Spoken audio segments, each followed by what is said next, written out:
Harvest Moon Home Sweet Home just dropped on iOS and Android, giving fans a new way to dive back into the classic farming life.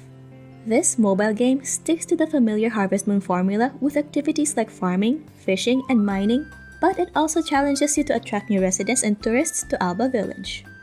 And of course, beginning your farming life always feels like a challenge, and I'm here to share with you some tips to help you get started. Starting with changing movement modes. At the start, the game will tell you to tap anywhere to move to your destination. But for those who are not used to playing on mobile, and for those who might have missed this, you can actually tap and hold towards where you want to go. You don't have to keep on tapping if you get tired from that. Now you can go to the game settings and change your movement modes. There's two modes. The default is on follow movement mode, which is what I showed you earlier, where you tap and hold towards where you want to go. And there's the other one, the relative pad mode, where you can tap and hold anywhere on your screen, and a movement pad will pop up. And this acts more like the analog stick on controllers. I always make it a point to check the game settings to see if there are some things I would like to change to suit my playstyle. So make sure to check your settings too. But don't be alarmed if you don't see the settings right away. It will show up when your tutorial days are done. And speaking of movements, there's actually no fast travel in this game. But instead, there's an auto-move feature on the map. Once you've unlocked the map, you can target a building, a specific person, or even just anywhere on the map that you can walk on. Then press this button at the lower right corner of the map that looks like an arrow pointing down. When you press that, your character will now automatically move to the targeted destination. It's not a fast travel, but at least you can get around automatically and you can let your fingers rest for a bit. The map size in this game is not too big to desperately need fast travel, but it's also not too small for it to feel cramped. It feels just right for me and my foraging habits. Moving on to the actual farming bit, let's start with getting the tools. You'll get your first few tools during the farming tutorial. You'll get the hoe and the watering can for free. But where's the rest of the tools? Your animal-related tools, such as the pitchfork, brush, milker, and clippers, will be given to you for free once you've repaired your barn. The sickle will also be given to you after your barn tutorial is done. So you get like 5 free tools when the barn is unlocked. More on unlocking the barn later. For the axe, hammer, and fishing rod, you would have to buy them in the general store. Don't worry if you can't see them in stock yet, you would need to progress a bit in the story. Speaking of the general store, this is also where you'll be getting the seeds for planting. And just like the tools mentioned earlier, you'll unlock more types of seeds as you progress through the story. So if you're starting to get requests that need a new type of crop or flower, check back with the general store and maybe they've started to sell new types of seeds. Also, some rewards for these requests will give you seeds as well. Oh, and be careful when pressing the purchase button as there's no confirmation if you want to buy the item. And be mindful that the general store is closed on Fridays. There is actually no indication of when the shops are closed or what their shop hours are. Or if there was, I may have missed it, so if I did, let me know in the comments. Now, if you look closely at the seeds info, or rather the icons that show the seasons, you may notice some of them are lit up or grayed out. Now you must be thinking, this must mean that the lit up icons are this crop's preferred seasons. Now you'd be correct, but you can still plant any seed in any season. In this game, there are plant mutations. This means that your plants have a chance to mutate and become a different version of that same plant.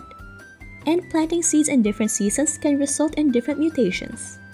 Planting seeds in their preferred season will lead to plants with better health and quality. So it's up to you if you want to balance healthy and mutated plants. But you do have different fertilizers and the overall soil quality to help with these. Now that you're all set with your plants, what about getting the animals? You'll get to fix up the barn when you progress a bit in the story. But you will have to talk to Philip to get his request for fixing up the barn.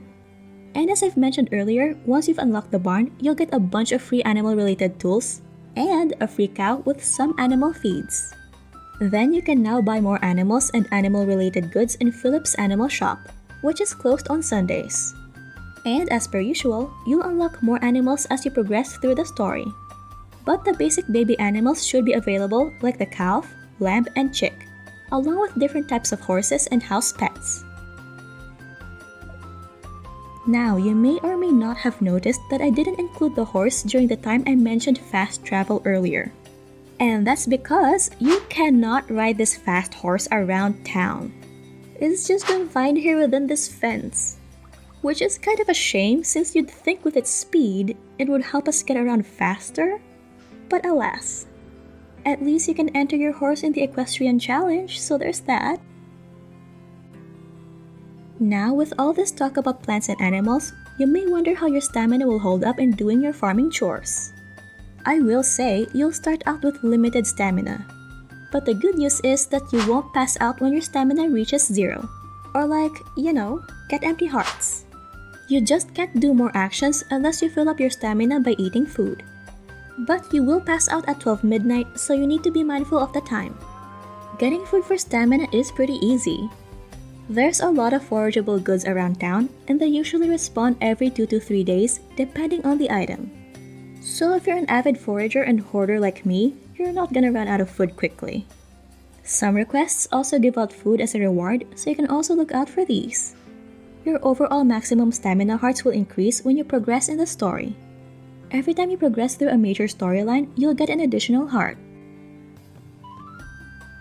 And speaking of storylines, the game is kind of focused on your relationship with the villagers. Specifically, how most are not really welcoming of you at the start. But of course, as you go through the story and help them with some of their story-related requests, they will warm up to you and you can improve your friendships. That said, you should keep an eye on your friendship caps. In this game, your friendship with the villagers is measured by these musical notes. And the more you talk to them, give them gifts, and do their requests, this will fill up. And you may notice that some only have 1 note, while others may have 2 and others have more. Their friendship will be capped like that until you progress more in the story. So be careful, you might not want to give too many gifts to them, unless you're just generous like that. But when you do make some progress in the story, check back with your friends list. The friendship caps might have increased. And if you've noticed, some characters might not be available yet. And you've guessed it, you just need to keep going through the storyline to unlock them. And that's it. Great job for making it this far into the video. And with all these tips, you'll be more prepared to start out your farming life in Alba Village. Farming and crafting simulation games are all about unwinding and getting lost in immersive stories.